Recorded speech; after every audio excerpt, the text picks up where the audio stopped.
In the quiet stretch of coastal South Carolina, long before the sickness crept into the walls of the McCullen home, the dynasty carried itself like a relic carved into the land. Their name was spoken with a mixture of envy and resignation, as if their place at the top of the county's hierarchy had been decided by forces no one dared challenge.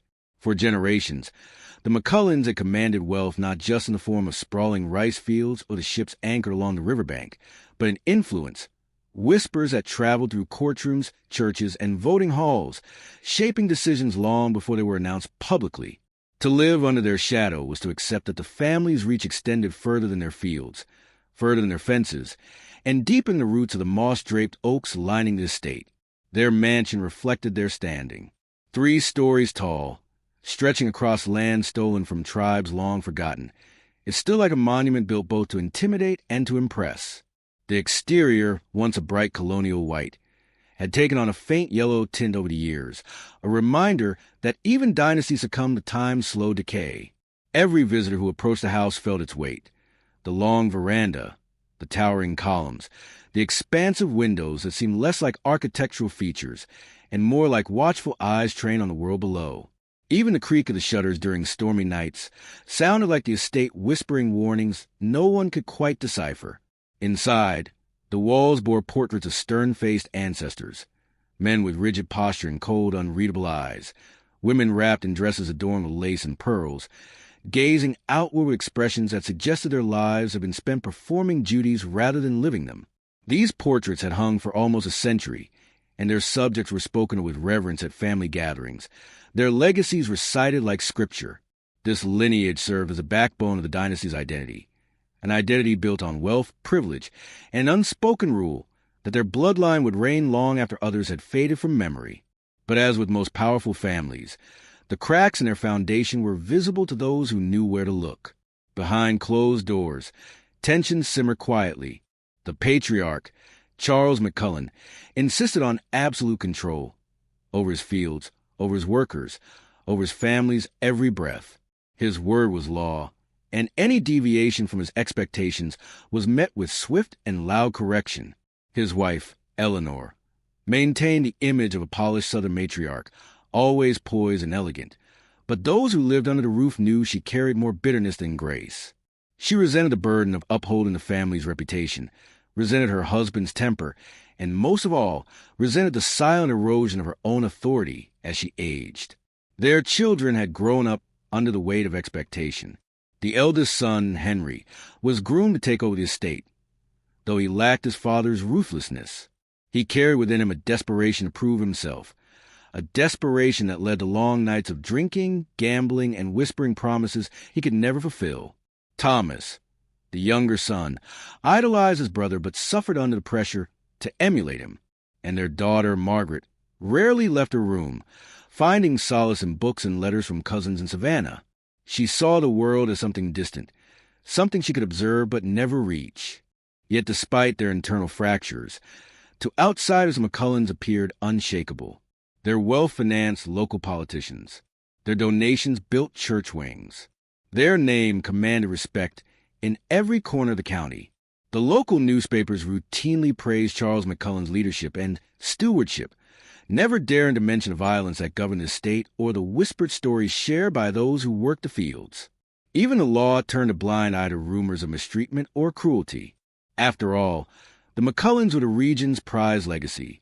Their downfall exposed the fragile nature of every family that relied on their influence.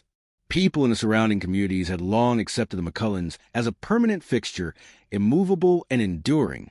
But there were places, small pockets of conversation, where the family's aura of invincibility was questioned. Elderly women at the Sunday market traded subtle remarks about the dark air around the McCullen home. Preachers hinted at the dangers of pride and unchecked power. And in the slave quarters, where truth traveled more honestly than the grand rooms above, people whispered predictions that the dynasty's arrogance would eventually consume itself. The enslaved workers saw everything, heard every argument, every threat, every broken promise. They recognized the signs of decay long before anyone else did, because they lived closest to the heartbeat of the estate, and they could feel its rhythm faltering.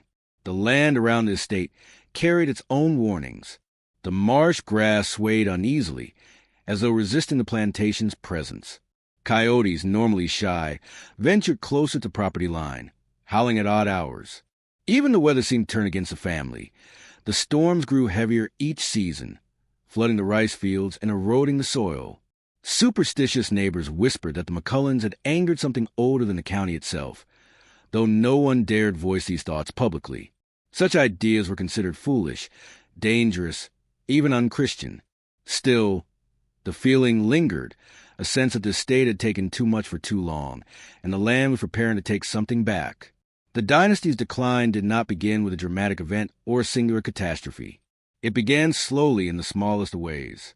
Charles McCullen's voice grew harsher. Eleanor's nerves grew thinner. The children's illnesses became more frequent. Visitors started to shorten their stays. The enslaved workers spoke of hearing footsteps at night where no one walked. Dogs barked at empty hallways.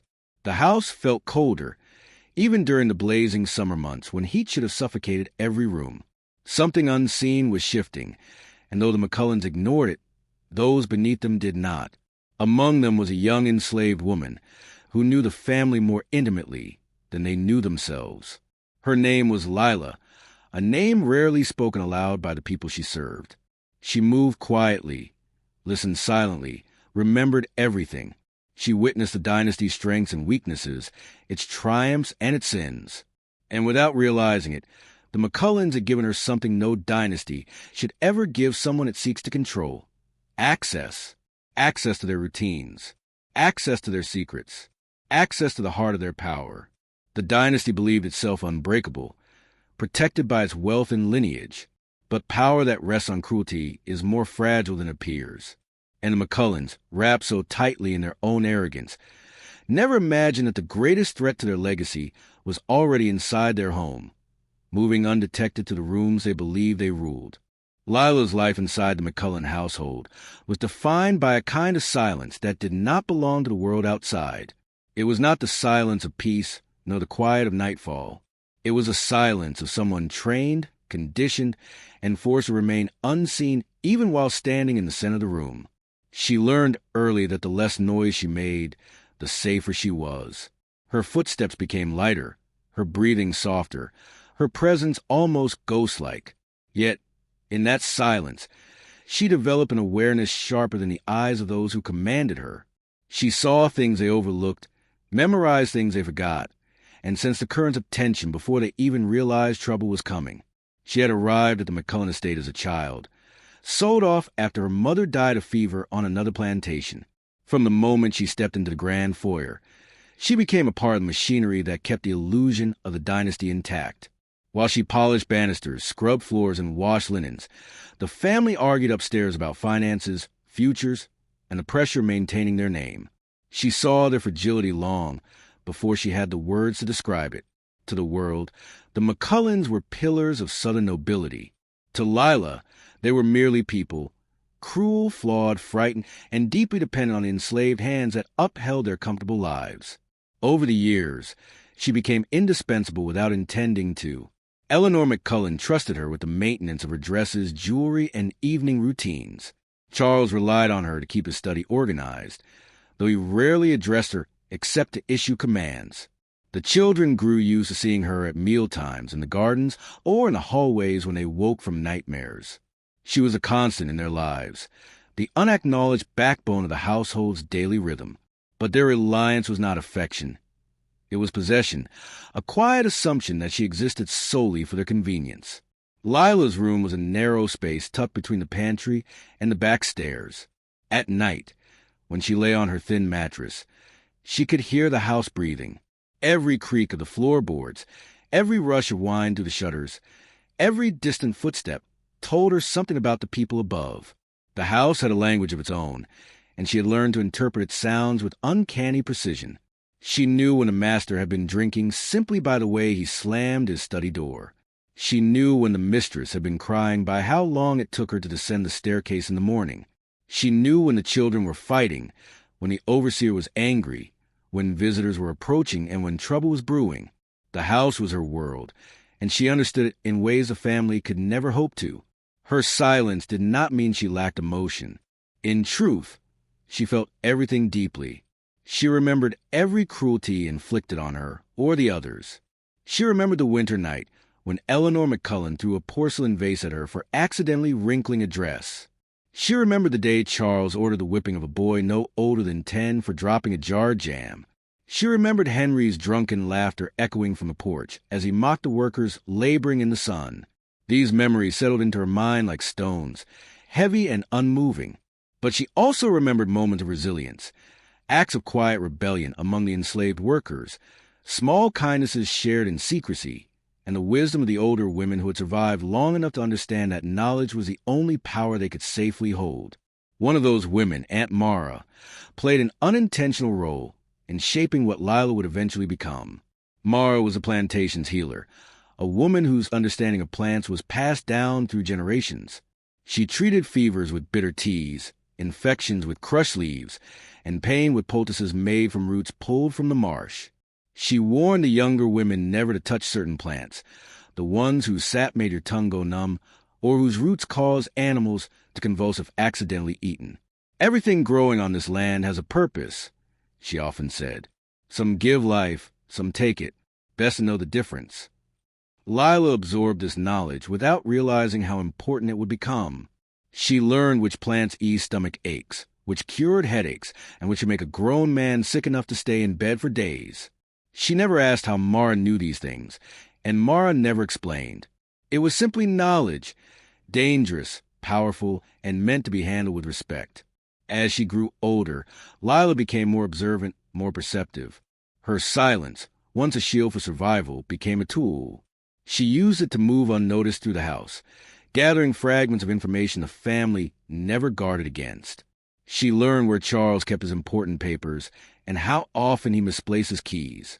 She learned which foods Eleanor refused to share with her children, and which drinks Henry poured himself late at night when he stumbled home drunk. She learned that Margaret feared storms, that Thomas hated the dark, and that none of them could sleep soundly without their doors slightly open. These details may have seemed insignificant to the family, but to Lila, they formed a map, an ever-expanding understanding of the people who controlled her life. What the McCullens failed to recognize was that invisibility granted insight. They spoke freely around her, not because they trusted her, but because they did not believe she possessed the awareness to understand their words. They argued about debt, flirted with guests, whispered about scandals involving distant cousins. They exposed themselves carelessly in her presence. And with every word, Lila's understanding of their weakness deepened. The more she learned, the more she realized how brittle their world truly was. Beneath the polish of their social reputation lay insecurity. Eleanor feared being forgotten by her wealthy family in Charleston. Charles feared losing his authority. Henry feared being seen as incompetent. Margaret feared being trapped in a life she didn't choose. Thomas feared disappointing his father. Their entire existence teetered between maintaining public appearances and suppressing internal disarray. And Lila stood at the center of it, unseen yet entirely aware. One evening, while lighting candles in the dining room, she overheard a conversation between Charles and the overseer about dwindling crop yields. Their words were sharp, urgent, tinged with panic. A storm had flooded the lower fields. Several workers had fallen ill. The family's finances were beginning to unravel, though they would never admit it publicly. Charles blamed everyone but himself. He cursed the weather, the soil, the laborers, even the doctor for failing to keep the workforce healthy. Lila listened from behind a partially open door, her hand steady even as their words settled into her mind like cold rain. It was in moments like these that she understood something crucial. The dynasty's strength depended entirely on the illusion of control. As long as people believed the McCullens were untouchable, they remained untouchable. But if that illusion cracked, if sickness spread through the household, if rumors took hold, if fear seeped into their identity, the dynasty would collapse under its own weight. She did not yet know how the collapse would come. She did not yet imagine herself at the center of it, but she recognized the vulnerabilities. She recognized the pressure building inside the family. She recognized that her years of silence had given her the kind of power they never intended to grant her. And she recognized, long before they did, that the dynasty's downfall would never come from enemies outside their walls. It would come from inside from the people they underestimated, from the secrets they ignored, from the shadows they never thought to fear. The first signs of sickness within the McCullen household did not arrive with thunder or drama, but with something far more unsettling: subtlety. A faint unease threaded through the estate, like a cold draft slipping beneath locked doors. No one could name it at first. No one wanted to. But the signs were there: tiny disruptions in the family's daily rhythm. An interrupted meal, a sleepless night, a sudden wince of pain that passed too quickly to provoke alarm. These small disturbances gathered slowly, accumulating like dust in corners until they could no longer be ignored. It began with Thomas, the younger son. He had always been the healthiest of the children, a boy with bright cheeks and restless energy who spent most of his afternoons chasing dogs across the yard or taunting workers from the porch rail. But one morning, he appeared at breakfast pale as wax, dark crescents forming under his eyes. He pushed away his food, claiming his stomach felt tight and his throat burned. Eleanor scolded him for being fussy, insisting he eat anyway. When he refused, Charles dismissed it with a grunt, blaming boyish weakness or the damp air from a marsh. Yet, by afternoon, Thomas was trembling. His hands shook when he tried to lift his cup of water. Sweat beaded along his forehead. The child who once darted to the halls like a spark had become slow, disoriented, his movements sluggish. The change was so sudden, so strange, that even the overseer muttered to the other servants that something was off about the boy's condition. But the family refused to acknowledge anything serious. Admitting vulnerability was dangerous for people who survived on an illusion of control. Within a week, the estate fell heavier. Tension seeped into the air like humidity before a storm.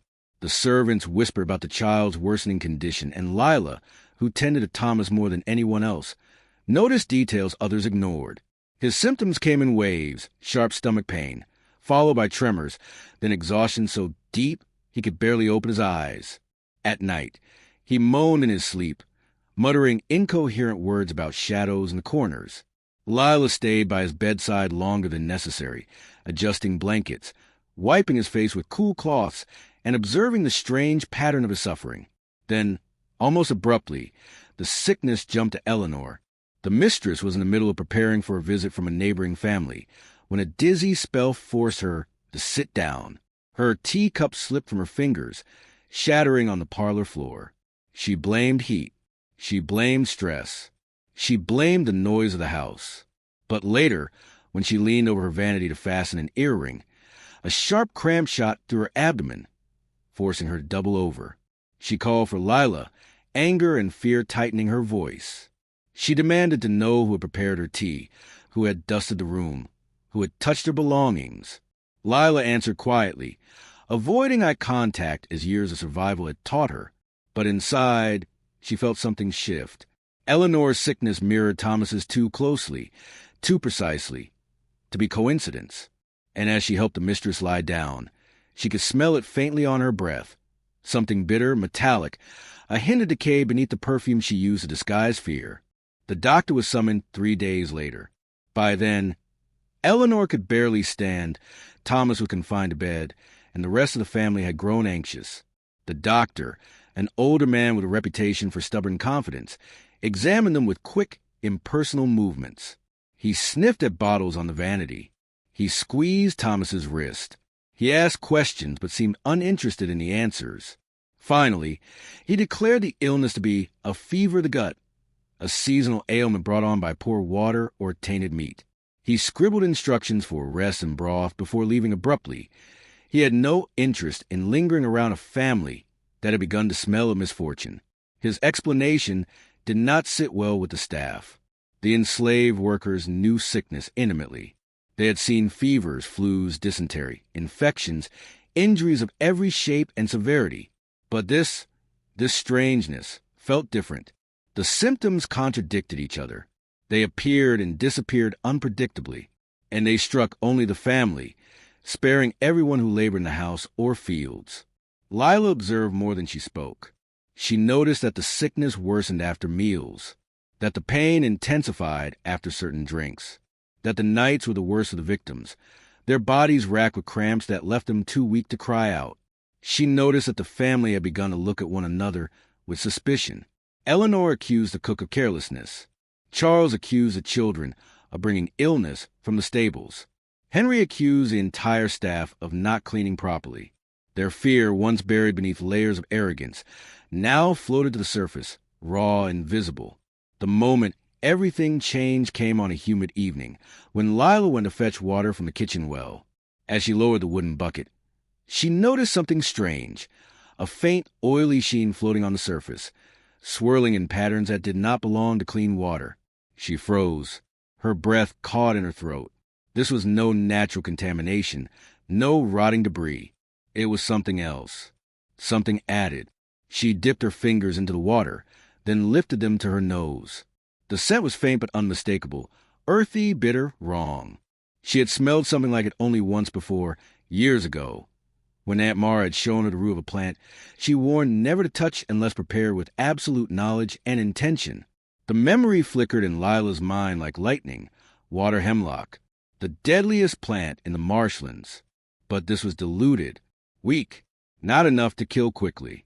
Enough, however, to make the body suffer. Enough to mimic disease.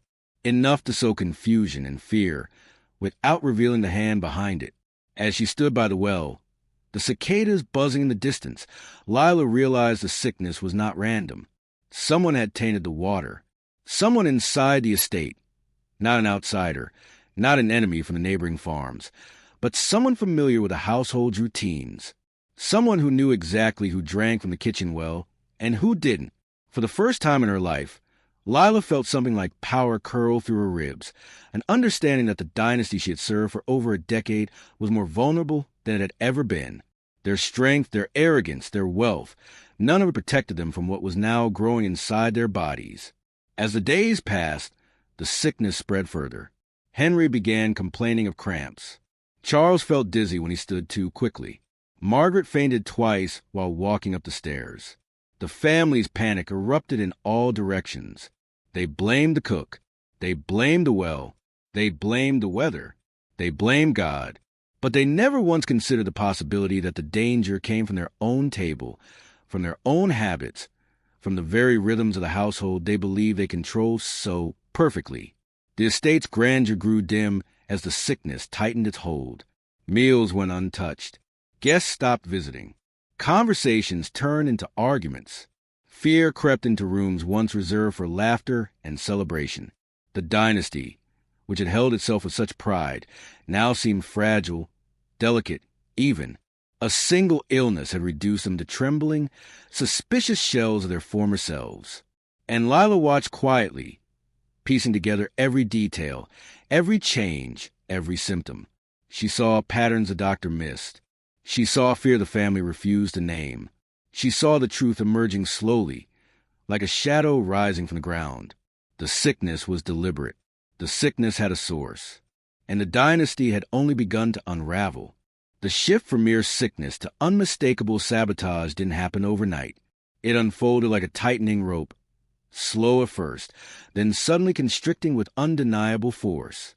For weeks, the McCullens convinced themselves their suffering was nothing more than bad luck, poor harvest, foul weather, or a doctor's misdiagnosis. But a family built on paranoia could only ignore the truth for so long. Underneath the facade of civility, fear began to ferment, rotting everything it touched.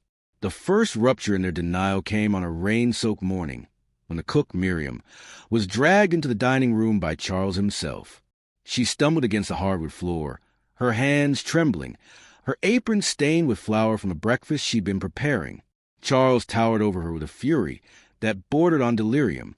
His face was sallow, cheeks sunken, sweat beading across his brow. Yet anger made him look almost feverishly alive. "You will explain this," he snarled, slamming a cup onto the table so hard it cracked. Inside the cup, a congealed film drifted across the cold tea, clumped into strange shapes.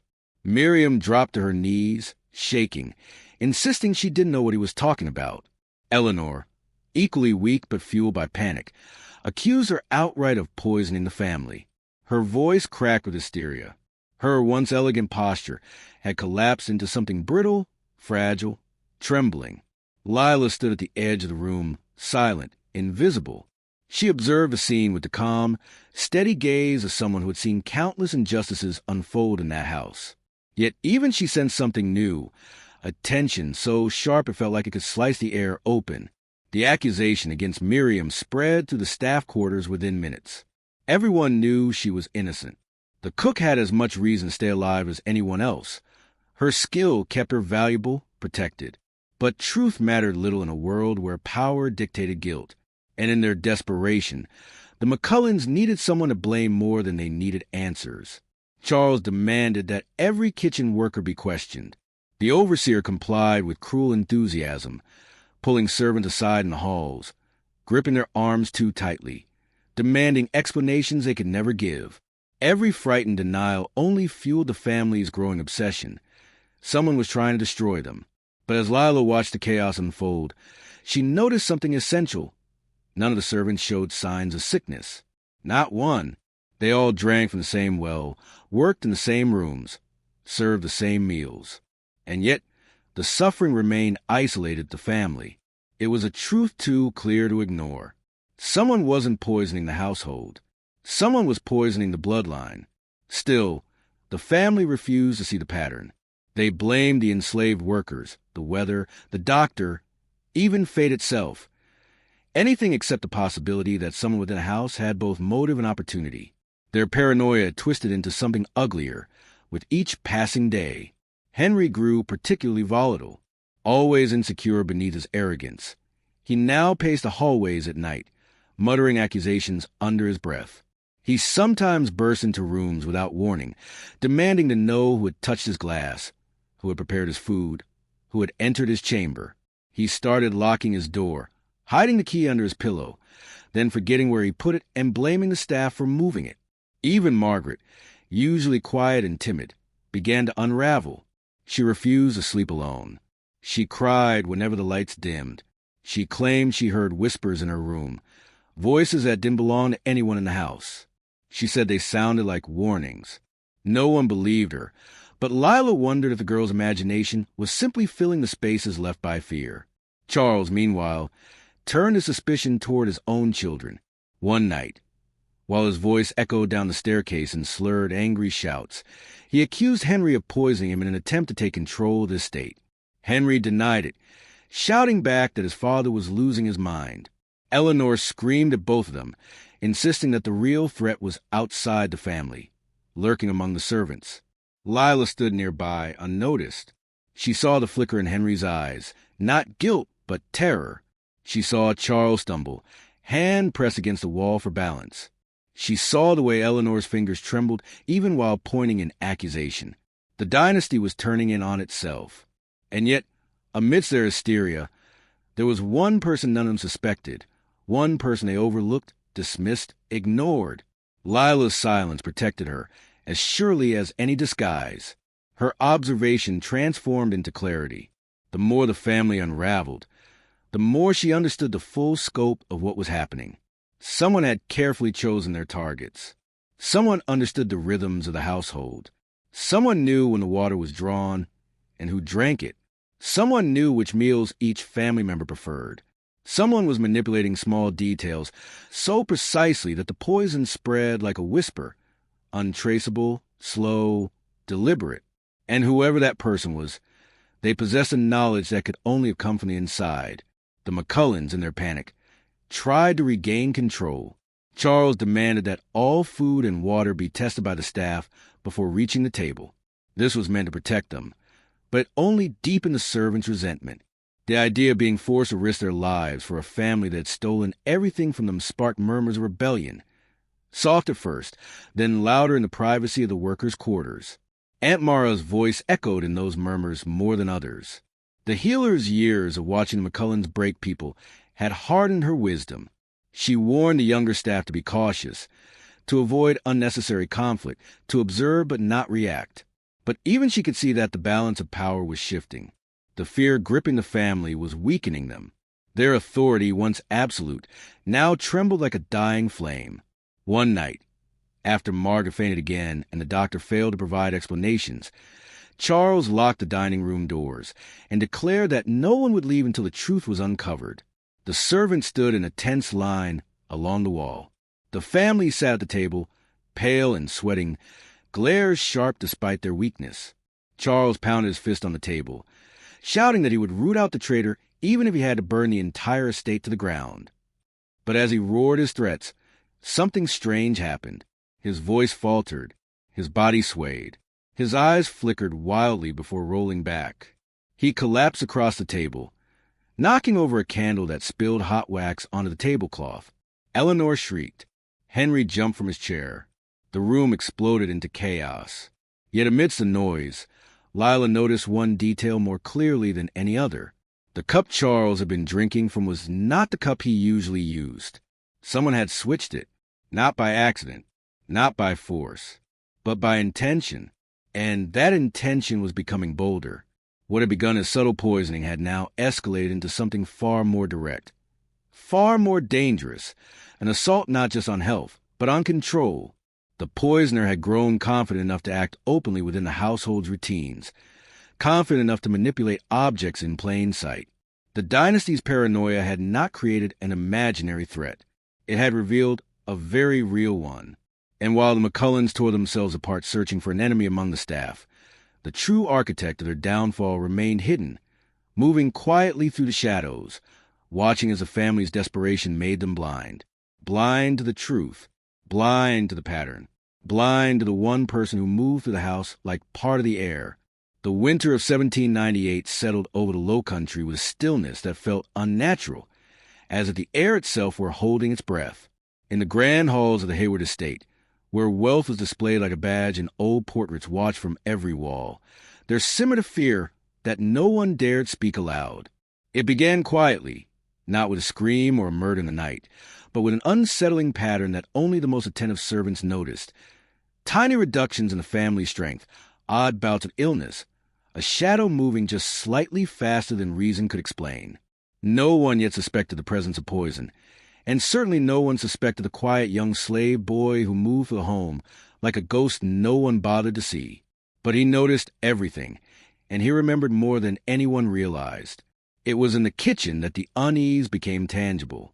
The house cook, a stern middle-aged woman named Ruth, had worked in the Hayward estate since childhood, and she could sense when something old and ugly was crawling back into the house.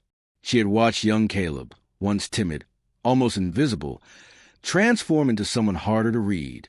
He had grown thinner, not from hunger, but from sleepless nights spent roaming corridors he had no business knowing. He seemed to listen to conversations from impossible distances, gliding between shadows with a calm that unnerved her. She tried to dismiss her worries. Children change, especially under the brutal rhythms of plantation life. But Caleb wasn't just changing. He was watching. His transformation had begun months earlier, after he overheard a conversation not meant for his ears. The master, Jonathan Hayward, and his eldest son argued in the study, their voices raised enough that even the walls must have felt the tension. Caleb, sweeping the hallway outside, pretended not to listen, but he listened. They spoke of debts, of the family's political enemies, of a potential scandal involving Jonathan's dealings with a shipping company known for using illegal, brutal methods to transport enslaved Africans. Jonathan feared consequences, but his son, William, was colder, calculating. He spoke of the enslaved people on their land as numbers, liabilities, property to be traded or sold to preserve the family status. Caleb never forgot the moment William laughed, while discussing which enslaved children might bring good prices in Savannah's markets. That night, something broke inside Caleb, or perhaps something long buried finally woke up. Rumors soon spread among the enslaved workers that Caleb had changed. The other children avoided him, whispering that he talked to himself when he thought no one was near. Adults noticed him slipping out of the barn at odd hours, returning with dirt under his fingernails and a distracted look in his eyes. Ruth once caught him staring into the fireplace, his expression so distant she wondered if he was even conscious. But when she called his name, he blinked and smiled with such innocence she felt foolish for her fear. The first true sign that something was wrong came when Master Jonathan fell violently ill one evening. It happened suddenly. One moment he was seated at the dinner table eating roasted quail. The next he was clutching his throat and gasping for air.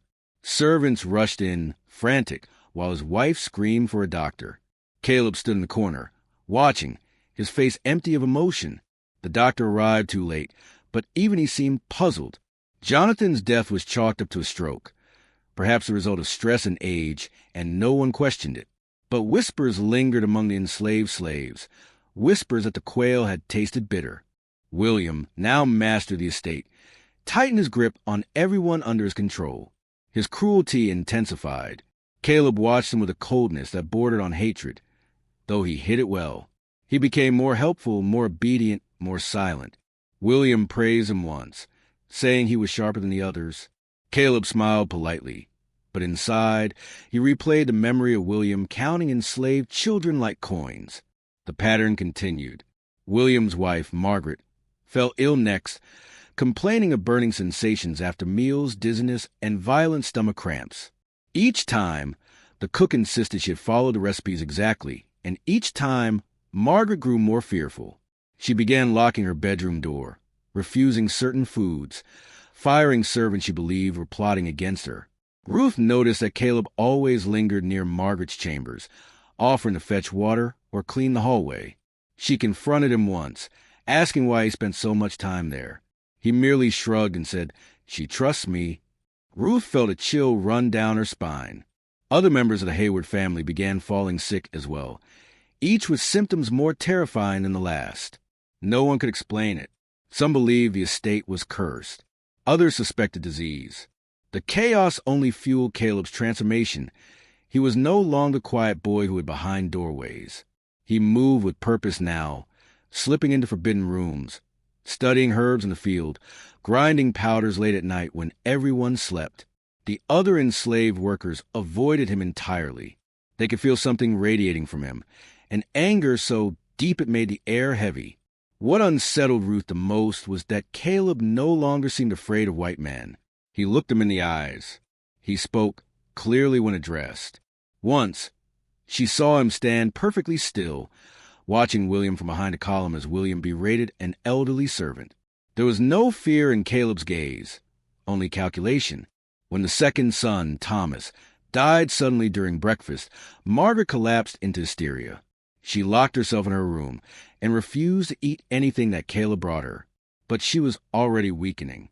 The poison was slow, and she had consumed enough over the last weeks that recovery was impossible.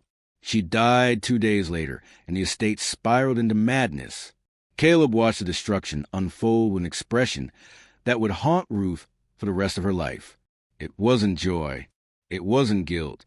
It was something colder, a quiet acknowledgement that justice, in its most twisted form, had found its way into the world. Rumors spread quickly through the county. Families whispered about the Haywoods' collapse, claiming their wealth had been built on sins too deep to hide. Neighbors speculated about curses and betrayals. A local reverend warned that the devil walked in human form. But the truth was simpler and far more frightening. A boy they never considered capable had dismantled an entire dynasty, piece by piece, using nothing but knowledge, patience, and silent, unwavering hate. No one suspected him. They never even looked in his direction.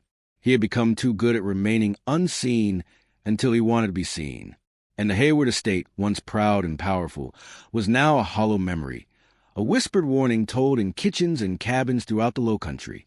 Caleb's transformation had marked the beginning of the end, an end that arrived not with a sword or rebellion, but with a quiet boy who understood that the smallest, most unnoticeable things could bring down the mightiest of men.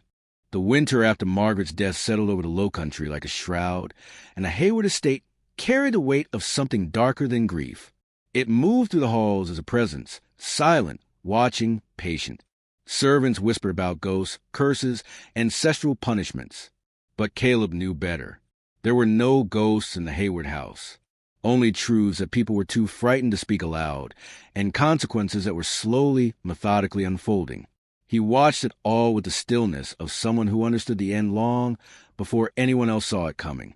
William Hayward, the last remaining heir, was unraveling, not gradually but violently, as if every breath chipped away at his sanity.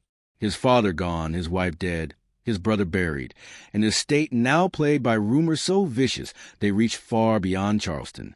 There were whispers in taverns, side glances at church, merchants refusing credit. People claimed that William's family had crossed some invisible line, that God himself was extracting retribution. William, who once moved through life with cruel certainty, now paced the halls at night, muttering, flinching at shadows, drinking until he collapsed. The world he inherited was slipping through his fingers, and he didn't understand that the force tearing it apart was no supernatural curse.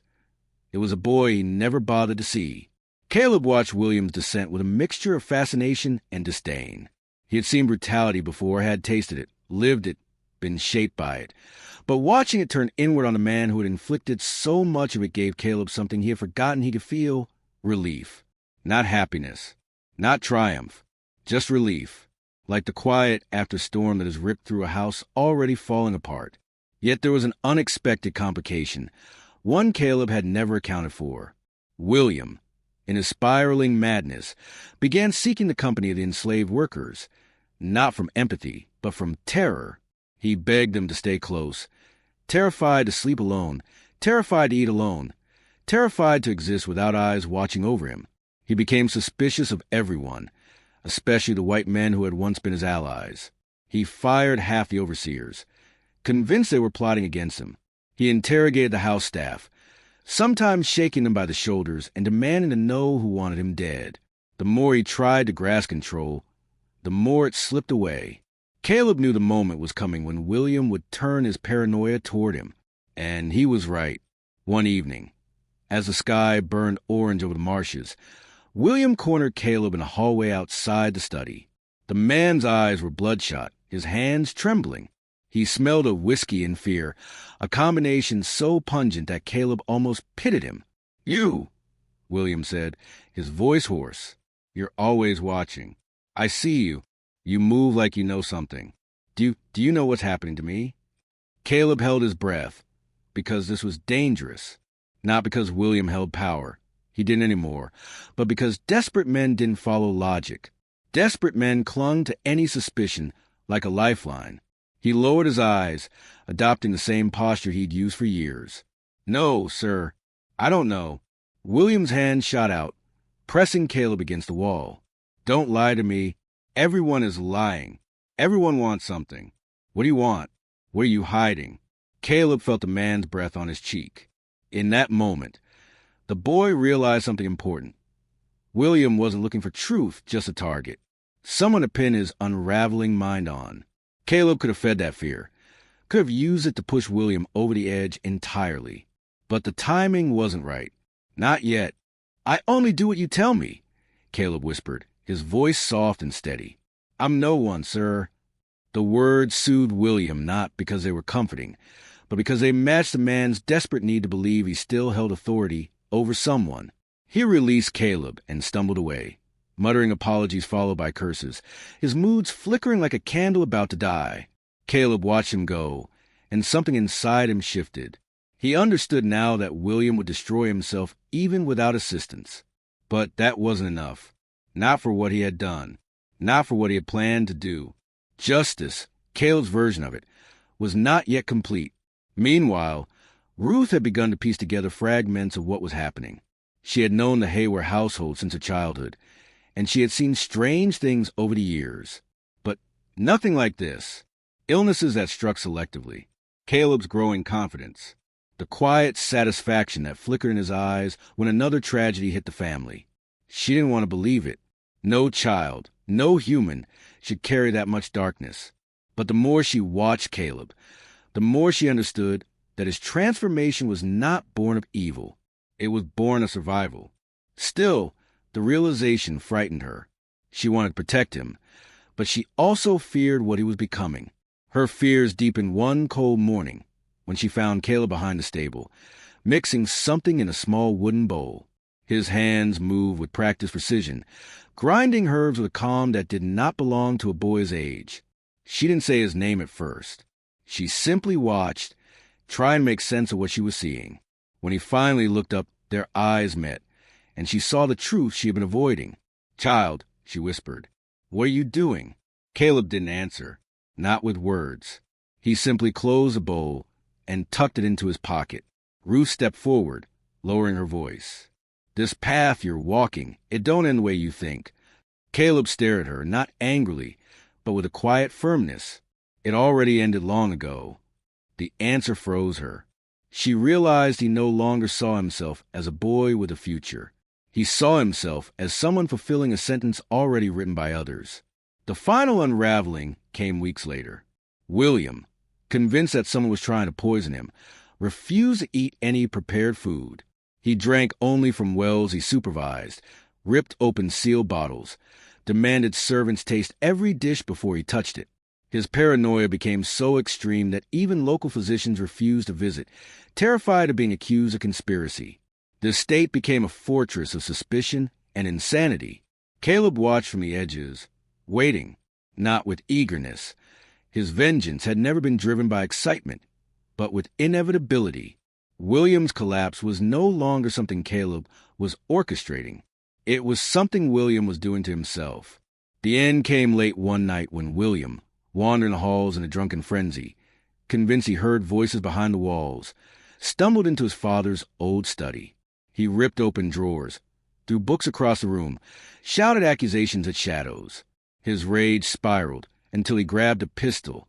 Screaming at a reflection in the window, he mistook for another man. Caleb, standing just outside the door, heard the shot. Not a cry for help, not a confrontation, just a single, hollow sound that echoed to the corridors like the final note of a hymn. The estate fell silent. The last heir of the Hayward dynasty had ended his own line, and Caleb hadn't even touched him.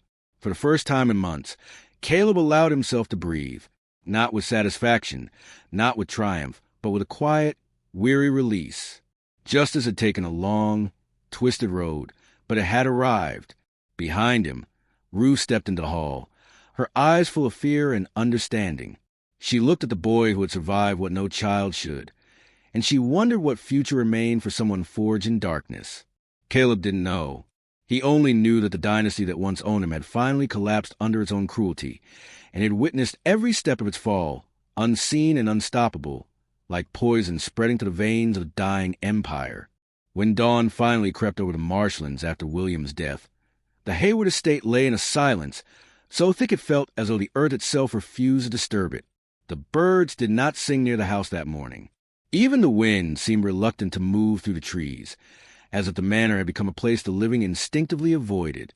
Word spread quickly through the enslaved quarters, first in hushed breaths, then in cautious murmurs, that the last Hayward was gone. Not murdered, not mysteriously struck down, but taken by his own hands. A man who had ruled with iron certainty had died as a frightened shadow of himself. The county sheriff arrived before midday, riding with two deputies who wore expressions of irritation rather than sympathy. The Haywoods had once commanded respect, envy even. Now they were little more than an embarrassment, a cursed tale neighbors repeated to make themselves feel safer about their own misfortunes. Still, the law had to follow its rituals. A death, especially a white landowner, required an investigation. Even if everyone already suspected, it would end with a neat, convenient explanation. Caleb stood among the gathered servants, watching from the edges the same way he always had. His face revealed nothing. His posture was obedient. But inside, something colder was unraveling, an awareness that all eyes would soon begin searching for someone to blame. Not for William's death, perhaps, because suicide left little room for accusation, but for the catastrophe that had come before it, the illnesses, the chain of tragedies, the collapse of a family that once seemed untouchable. Someone would want answers. Someone would demand them. Sheriff Adler was not a stupid man, nor was he a kind one. He surveyed the household with sharp gaze, taking the pale faces of the remaining staff, the bowed heads of the enslaved workers, the smell of decay still lingering in the hallways. He began asking questions, not with urgency but with a slow, methodical patience. He probed habits, routines, rivalries. He asked who handled meals, who brought water, who tended fires. It was a type of inquiry that crawled into every crevice of the house and lingered there like smoke. Caleb felt Ruth's eyes on him more than once, as the questions tightened like a noose. She hovered nearby whenever the sheriff approached him, positioning herself as if able to shield him from suspicion. But Caleb knew better. She could not protect him from the past, nor from the truth. whatever form it chose to take in the minds of white men searching for someone to hold accountable. When the sheriff finally spoke to Caleb, he did so with an expression that was almost gentle, almost. "You," he said. "You're the quiet one, aren't you?" Caleb nodded. "You worked close to the family?" "Yes, sir." "See anything unusual these past months?" A dangerous question. Caleb kept his eyes low. "Only sickness, sir." "Sickness." The sheriff repeated the word as if weighing it. "Funny thing, that sickness always seemed to strike the same house. Same table. Same people." Caleb waited. "You got a theory about that, boy?" "No, sir." The sheriff studied him for a long moment. It was not the look of a man seeking truth. It was the look of someone measuring the usefulness of a narrative. A poor, scared slave killing a wealthy family with poison. That would cause panic, disorder, fear among landowners. But a cursed family collapsing under their own sins? That people could stomach. A suicide brought on by guilt and madness? That was even easier. In the end, Sheriff Adler made the pragmatic choice.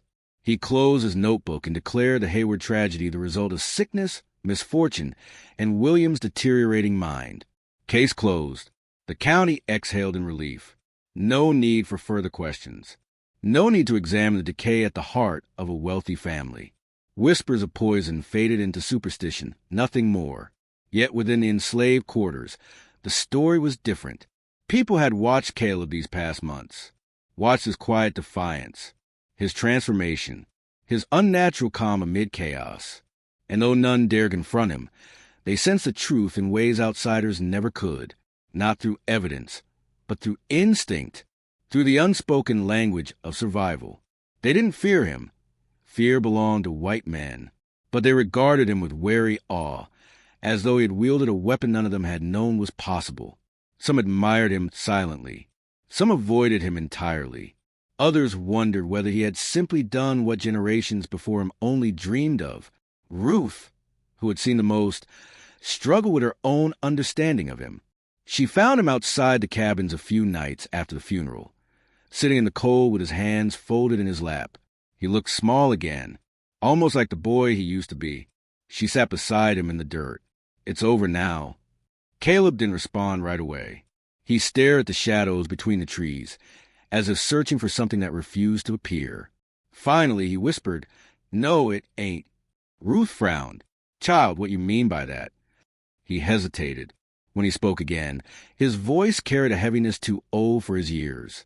"They're gone, but the world that made them ain't gone. Not for me. Not for any of us." Ruth's heart sank with the truth of it. The Haywoods were dead, but the system that created them still stretched across every plantation from Charleston, Savannah. Caleb had ended a dynasty, but he had not ended the chains around his own wrists. The following week, officials arrived to handle the estate's assets. The land, the house, the livestock, the enslaved workers. Everything had to be cataloged and redistributed.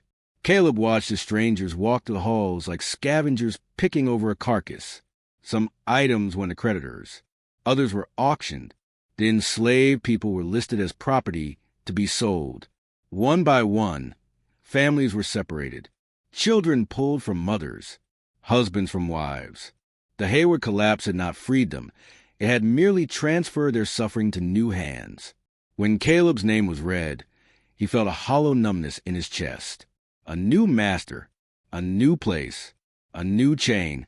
His fate was shifting again, shaped by decisions made far above him, decisions he had no power to influence. Yet as he stood on the auction block among the others, he carried something unseen, something no overseer, no sheriff, no plantation owner could recognize. A piece of knowledge.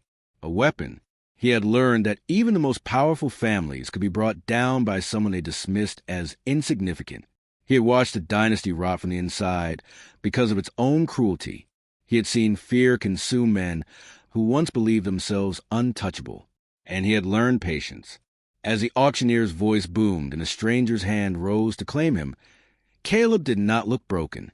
He did not tremble. He did not surrender. He simply watched, silent and observant, storing every detail the way he always had, because dynasties could end, and sometimes the smallest hand could strike the deepest blow, and though he walked toward his next master with chains rattling at his feet, nothing inside him was chained anymore.